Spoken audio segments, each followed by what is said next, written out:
অহংকার এমন একটি মারাত্মক বদভ্যাস যা মানুষের ঈমান, চরিত্র ও ব্যক্তিত্বকে ধ্বংসের দিকে নিয়ে যায়। মানুষ যখন নিজের জ্ঞান, সম্পদ, সৌন্দর্য, ক্ষমতা বা মর্যাদা নিয়ে নিজেকে অন্যদের চেয়ে শ্রেষ্ঠ মনে করে এবং অন্যদের তুচ্ছ-তাচ্ছিল্য করে, তখন সেটাই অহংকার। ইসলামে অহংকারকে অত্যন্ত নিন্দনীয় গুণ হিসাবে আখ্যায়িত করা হয়েছে। পবিত্র কোরআনে আল্লাহ তাআলা বলেন, কোনো অহংকারীকে পছন্দ করেন না।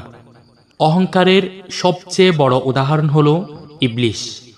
আল্লাহ তাআলা যখন হযরত আদম আলাইহিসসালাতু-ওয়াস-সালামকে সিজদা করার নির্দেশ দিলেন, তখন ইবলিস অহংকার করে বলল, আমি তার চেয়ে উত্তম। এই অহংকারই তাকে আল্লাহর রহমত থেকে বিতাড়িত করল এবং সে চিরকালের জন্য অভিশপ্ত হয়ে গেল। ফিরাউনও অহংকার করে নিজেকে প্রভু দাবি করেছিল। তার ক্ষমতা, রাজত্ব ও সম্পদ তাকে দূরে সরিয়ে দিয়েছিল। শেষ পর্যন্ত আল্লাহ তাকে সাগরে ডুবিয়ে ধ্বংস করলেন, কারণ তার বিপুল সম্পদ নিয়ে অহংকার করেছিল। সে মনে করছিল তার সম্পদ তার নিজের যোগ্যতার ফল, কিন্তু আল্লাহ তাকে তার ধন সম্পদ সহ ধসিয়ে দিয়েছিলেন। সব ঘটনা আমাদের শিক্ষা দেয়, অহংকারের পরিণতি সর্বদা ভয়াবহ।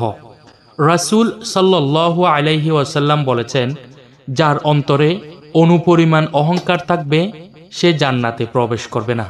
আরেকটি হাদিসে অহংকারের প্রকৃত অর্থ ব্যাখ্যা করে বলা হয়েছে, অহংকার হল সত্যকে প্রত্যাখ্যান করা এবং মানুষকে তুচ্ছ তাচ্ছিল্য করা। অহংকারের ফলে মানুষ আল্লাহর রহমত থেকে বঞ্চিত হয়, মানুষের ভালোবাসা ও সম্মান হারায়, সত্য গ্রহণ করতে পারে না, নিজের ভুল বুঝতে চায় না এবং ধীরে ধীরে তার অন্তর কঠিন হয়ে যায়। অহংকারী ব্যক্তি সাময়িকভাবে সফল মনে হতে পারে, কিন্তু শেষ পরিণতি অপমান, অনুশোচনা এবং আল্লাহর শাস্তি।